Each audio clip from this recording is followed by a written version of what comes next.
আমার স্বামী একটি নতুন শহরে কাজ করতে যাওয়ার পর আমি আর আমার দেবর একাই বাড়িতে থাকতাম। স্বামী চলে যাওয়ার পর থেকে দেবর আমার প্রতি বিশেষ নজর দিতে শুরু করল। সে প্রতিদিন আমার জন্য কিছু না কিছু খাবার নিয়ে আসত, কিন্তু যখনই আমি সেগুলো খেতাম বা পান করতাম, রাতে ঘুমানোর পর সকালে দেখতাম আমার জামাকাপড় এলোমেলো হয়ে আছে। এসব দেখে আমি অবাক হতাম, কিন্তু কোনো প্রমাণ না থাকায় কিছু বলতে পারতাম না। একদিন সে আমার জন্য জুস নিয়ে এলো, কিন্তু আমি সেটা না খেয়ে বিছানায় চলে গেলাম এবং ঘুমিয়ে পড়ার ভান করলাম। তখন গভীর রাত। রাতের কোনো এক সময় দেবর আমার রুমে প্রবেশ করল এবং খারাপ আচরণ শুরু করল। সে আমার গায়ে হাত বলাতে লাগল। তখনই আমি ভয়ে চিৎকার করলাম। আমার নাম সুমি, আমি দেখতে অনেক সুন্দর, গায়ের রং ফর্সা, শরীরের গঠন নাই বা বললাম।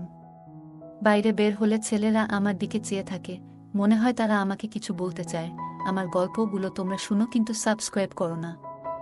দয়া করে গল্পগুলো ভালো লাগলে ভিডিওটি লাইক, শেয়ার এবং চ্যানেলটি সাবস্ক্রাইব করো প্লিজ।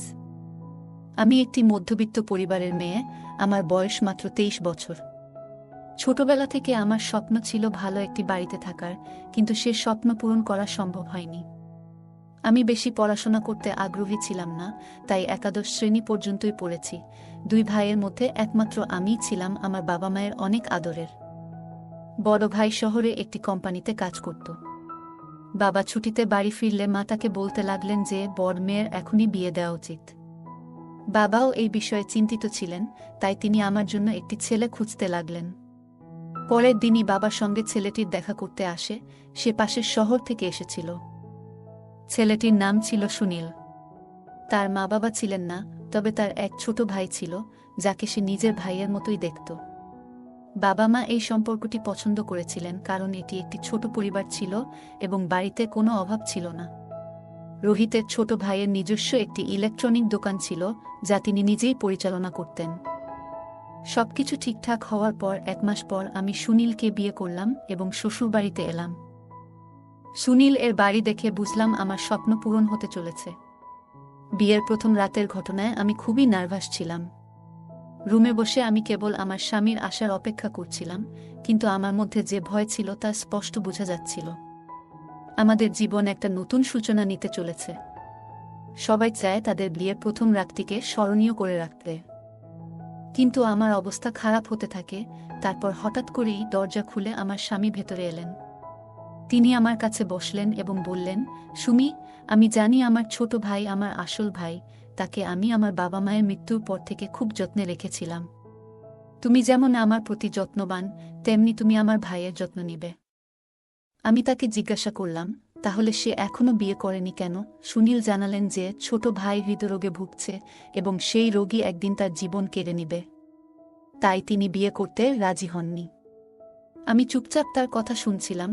তারপর সে আমার হাত ধরে তার ভালোবাসা দেখাতে লাগলো। তার এই আন্তরিকতার কারণে আমার মনেও অনুভূতি জাগতে শুরু করে। আমরা একে অপরকে সমর্থন করে অনেকক্ষণ কথা বললাম। এই ঘটনার আগে আমি খুব নার্ভাস ছিলাম, কিন্তু এখন আমি অনেক ভালো অনুভব করতে লাগলাম। রাতের ক্লান্তিতে কখন আমাকে ঘুমের জগতে নিয়ে গেল বুঝতেই পারিনি। সকালে উঠে দেখলাম আমার জামাকাপড় ছড়িয়ে ছিটিয়ে পড়ে আছে। ফ্রেশ হতে বাথরুমে গেলাম, তবে কোমরে হালকা ব্যথা অনুভব করছিলাম। কিছুক্ষণ পর ফিরে এসে দেখলাম সুনীল রান্নাঘরে চা বানাচ্ছেন। বাড়িতে আর কোনো মহিলা ছিল না, তাই আমি তাকে বললাম, তুমি ফ্রেশ হও, আমি নাস্তা তৈরি করছি। দেবর ও স্বামী দুজনেই হলের মধ্যে বসে চা নাস্তা করছিলেন। আমিও সেখানে বসে চা পান করতে লাগলাম। এভাবেই আমার বিয়ের 6 মাস কেটে গেল। তবে কয়েকদিন ধরে লক্ষ্য করছিলাম আমার দেবর আমার দিকে বেশি তাকাতেন। আমি এটাকে তার স্নেহ হিসেবে নিয়েছিলাম। আমি স্থির হয়ে ভাবছিলাম, যখন একদিন আমার স্বামী জানালেন যে তিনি অন্য শহরে একটি ভালো চাকরি পেয়েছেন, তাই তাকে এখন থেকে অন্য শহরে থাকতে হবে। তার কথায় আমি পুরোপুরি হতবাক হয়ে গেলাম। আমি বললাম, আমি এখানে একা কি করব? তখন তিনি বললেন, চিন্তা করো না, তুমি আমার ভাইয়ের সঙ্গে থাকবে। তিনি খুব ভালো মানুষ, তোমার যত্ন নেবে এবং তোমারও তার যত্ন নেওয়া উচিত। আমার স্বামীর এই কথায় আমি রেগে গিয়ে বললাম, আপনি কি বলছেন? আমার যদি কিছু লাগে তাহলে কাকে বলবো?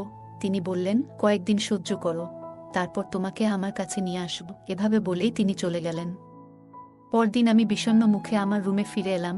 এমন সময় আমার দেবর এসে বললেন, সুমি ভাবি, বেশি চিন্তা করো না, আমি আছি, তুমি যা খুশি বলো। আমি বললাম, হ্যাঁ ঠিক আছে। তিনি আমার মাথায় হাত বুলিয়ে দিলেন। তারপর আমি বাইরে এসে ঘরের কাজ করতে লাগলাম। কাজ শেষ করে বাথরুমে গেলাম। গোসল করার সময় দরজা বন্ধ করিনি। তখন মনে হলো কেউ আমাকে দেখছে। ভাবলাম এটা শুধু আমার মনের ভুল, কারণ বাড়িতে আমি একাই ছিলাম। কিছুক্ষণ পর গোসল সেরে রুমে গিয়ে পোশাক পরিবর্তন করছিলাম। সেই সময় আমি নিজেকে আয়নায় দেখছিলাম, আমাকে অনেক সুন্দর লাগছিল। এই অবস্থায় মনে হচ্ছিল যেন কেউ আমাকে গোপনে দেখছে, যদিও এর আগে কখনো এমন অনুভূতি হয়নি। রাতে বিছানায় শুয়ে আমার স্বামীকে খুব মিস করতাম, কিন্তু আমার কিছু করার ছিল না। একরকম রাত কাটাতে হতো। কাজের ক্লান্তিতে ঘুমিয়ে পড়তাম। অন্য শহরে গিয়ে স্বামী এক শূন্য দিন কাটিয়ে দিলেন। আমরা ফোনে কথা বলতাম, কিন্তু একজন মহিলা যা চায় তা ফোনে পাওয়া যায় না। আমি যুবতী ও সুন্দরী ছিলাম, তার অনুপস্থিতি খুব অনুভব করছিলাম। একদিন রাতে দেবর বাড়ি ফিরলেন। তিনি আমার জন্য জুস নিয়ে এসে বললেন, ভাবি, নাও খাও। গত কয়েকদিন ধরে কাজে ব্যস্ত ছিলাম, তাই কিছু আনতে পারিনি। এখন আমার কাছে কাজ কম, তোমার যত্ন নিতে পারবো। আমি বললাম, না ভাই, এর কি দরকার? এখানে না থাকায় তোমার সব দায় আমার। তুমি সুখে থাকলেই আমি সুখী হব। এসব শুনে ভাবলাম, সুখ শুধু স্বামীর সঙ্গেই পাওয়া যায়। রাতের খাবার খেয়ে রুমে গিয়ে জুস পান করে শুয়ে পড়লাম। কিছুক্ষণ পর ঘুমিয়ে পড়লাম। সকালে চোখ খুলতেই কিছুটা ব্যথা অনুভব করলাম, আর আমার সব কিছু এলোমেলো ছিল। আমি কিছু বুঝতে পারলাম না। বিছানা থেকে উঠে ফ্রেশ হতে বাথরুমে গেলাম। তারপর রান্নাঘরে গিয়ে নাস্তা করতে লাগলাম। দেবরের দৃষ্টির পরিবর্তন আমি স্পষ্টতই লক্ষ্য করছিলাম। বাড়িতে আমরা দুজন ছাড়া আর কেউ ছিল না। দেবরের দৃষ্টি আমাকে অস্বস্তি দিচ্ছিল, তবে প্রমাণ না থাকায় আমি নাস্তা তৈরি করে দেবরকে দিতে গেলাম। তিনি মুচকি হেসে বললেন, আজ তুমি খুব সুন্দর দেখাচ্ছ। তার এই প্রশংসায় আমি স্তব্ধ হয়ে গেলাম এবং লজ্জায় সেখান থেকে চলে এলাম। দেবর আমার প্রতি বেশি মনোযোগ দিতে শুরু করেছেন, এমনটা আমি লক্ষ্য করছিলাম। আরও 10 দিন কেটে গেল। এই সময়ে দেবর প্রতি রাতে আমার জন্য কিছু না কিছু নিয়ে আসতেন, যা খাওয়ার পর আমি অসুস্থ অনুভব করতাম। দেবর আমার খুব কাছে আসতে শুরু করেছেন এবং আমার সঙ্গে এমনভাবে মজা করতেন যা অস্বস্তিকর ইঙ্গিত বহন করত।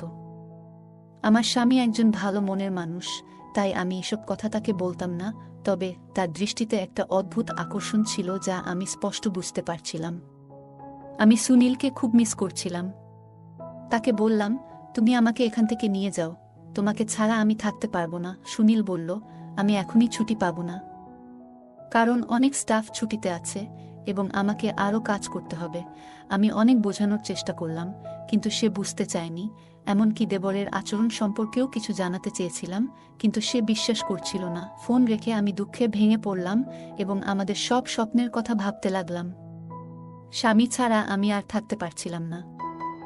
আমি লক্ষ্য করলাম, আমার দেবর মাঝে মাঝে আমার রুমে আসতেন এবং তিনি বলতেন, যদি তোমার প্রয়োজন হয় আমাকে বলো। তার কথায় আমি ভয় পেয়ে যেতাম এবং ভাবতাম, কেন সে আমার সঙ্গে এভাবে কথা বলছে। এক রাতে দেবর জুস নিয়ে এসে বললেন, ভাবি, নাও, সারাদিনের কাজের পর একটু স্বস্তি পাবে। আমি বিছানায় শুয়ে পড়লাম।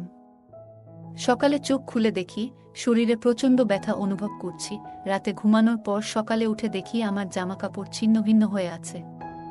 এখন আমি নিশ্চিত যে বাড়িতে আমি এবং দেবর ছাড়া আর কেউ নেই। দেবর সম্পর্কে সন্দেহ আরও দৃঢ় হল। আমার দেবরের মনোভাবও অনেক বদলে গেছে, যা আমাকে আরও উদ্বিগ্ন করেছিল। ফ্রেশ হতে বাথরুমে গেলাম, কিন্তু দেবর এর মুখে একই রকমের হাসি দেখে সিদ্ধান্ত নিলাম যে আজ রাতেই তার সাথে কথা বলবো। সারাদিন অপেক্ষা করছিলাম। রাতে দেবর আবার জুস নিয়ে এলেন। রাতের খাবার খেয়ে আমি রুমে চলে গেলাম, কিন্তু আজ আমি সেই জুসটি পান করিনি। সন্দেহ ছিল এতে কিছু মেশানো হয়েছে। আমি জেগে থাকলাম এবং দেবর এর আসার অপেক্ষা করতে লাগলাম। তখন আমার মনে হলো স্বামীকেও এই ব্যাপারটি জানানো দরকার। তাই মোবাইল ক্যামেরাটি চালু করে বিছানায় শুয়ে পড়লাম। কিছুক্ষণের মধ্যে দেবর রুমের দরজা খুললেন। আমি গভীর ঘুমের ভান করলাম। তিনি আমার কাছে এসে অশোভন আচরণ করতে শুরু করলেন। আমি তখন উঠে বসলাম। তিনি বিস্মিত হয়ে বললেন, তুমি জেগে আছো?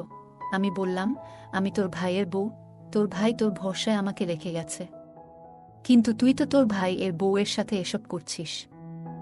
দেবর হতভম্ব হয়ে বললেন, আমাকে ক্ষমা করো, আমি এমন অবস্থায় দেখে নিজেকে সংযত করতে পারিনি। যখন থেকে তোমাকে ওই অবস্থায় দেখলাম তখন থেকেই এসব চিন্তা মাথায় আসতে শুরু করেছে। আমি জিজ্ঞেস করলাম, কখন থেকে দেখলে? তিনি বললেন, একদিন তুমি বাথরুমে গোসল করছিলে, আমি কাজ থেকে বাসায় ফিরছিলাম, তখন চোখ তোমার দিকে পড়ল। তুমি যখন গোসল সেরে রুমে গেলে, ভাবলে বাড়িতে কেউ নেই, দরজা খোলা রেখে আয়নায় নিজেকে দেখছিলে। তোমাকে ওই অবস্থায় দেখে আমার ভেতরের অনুভূতি উথলে উঠেছিল। সেদিন কোনোরকমে নিজেকে সামলে নিয়েছিলাম, কিন্তু তোমার সেই দৃশ্যটা আমার মনে গেঁথে গিয়েছিল। তারপর ভাবলাম, এর একটা সমাধান খুঁজতে হবে। আমি তোমার জন্য খাবার ও পানীয় আনতে শুরু করলাম, যেগুলোতে আগে থেকেই চেতনানাশক ওষুধ মেশাতাম। সরাসরি কিছু বলতে পারিনি, কারণ আমি আমার ভাইকে খুব ভালোবাসি এবং তার স্ত্রীর সাথে এমন কিছু করতে চাইনি। আমি চেয়েছিলাম তুমি অজ্ঞান হয়ে যাবে, যাতে আমি আমার ইচ্ছা পূরণ করতে পারি, আর তোমার কিছুই জানা হবে না। তারপর দেবর বলতে থাকলেন, আমি এসব করেছি যাতে আমার ভাইয়ের চোখে ধরা না পড়ি। আমি তার কথা শুনে কাঁদতে লাগলাম এবং বললাম, তুমি কি একবারও তোমার ভাইয়ের কথা ভাবোনি? আমি আমার স্বামীকে সব বলবো। দেবর বললেন, না, দয়া করে বলো না। আমি তাকে খুব ভালোবাসি, এবং যদি এটা জানে তাহলে আমার সবকিছু শেষ হয়ে যাবে। আমার ইলেকট্রনিক দোকানও বন্ধ হয়ে যাবে, কেউ আর আমার কাছে আসবে না। আমার সম্মান এখন তোমার হাতে। তার কথায় আমি কাঁদতে লাগলাম, আর তিনি আমাকে সান্ত্বনা দিতে লাগলেন যে এখন থেকে আর এমন কিছু করবেন না। কিন্তু আমি কিছু ঠিক করতে পারছিলাম না। আমার ইজ্জত চলে গেছে, কেন চুপ থাকব? আমার কথা শুনে তিনি পায়ে পড়ে কাঁদতে লাগলেন এবং বললেন, যদি তুমি কিছু বলো তাহলে আমার আর কোনো উপায় থাকবে না। আমি আমার ভাইয়ের চোখে অপরাধী হয়ে বাঁচতে পারব না।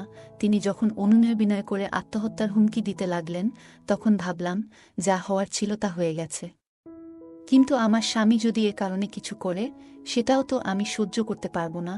এরপর আমার ঘর ভাঙার ভয় ছিল।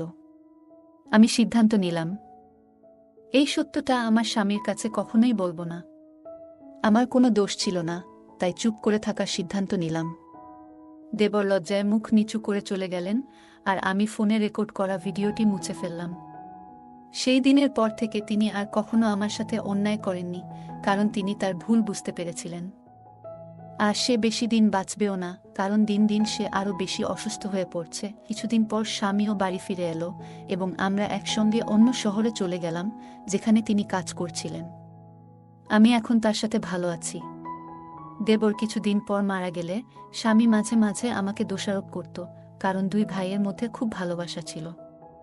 তাকে ফেলে আমরা এখানে এসেছি। গল্পটা কেমন লাগলো জানাতে ভুলবে না। আরও মজার মজার রোমান্টিক গল্প শুনতে চাইলে ভিডিওটি লাইক, শেয়ার এবং চ্যানেলটি সাবস্ক্রাইব করতে এবং বেল আইকনটি ক্লিক করতে ভুলবে না। ধন্যবাদ।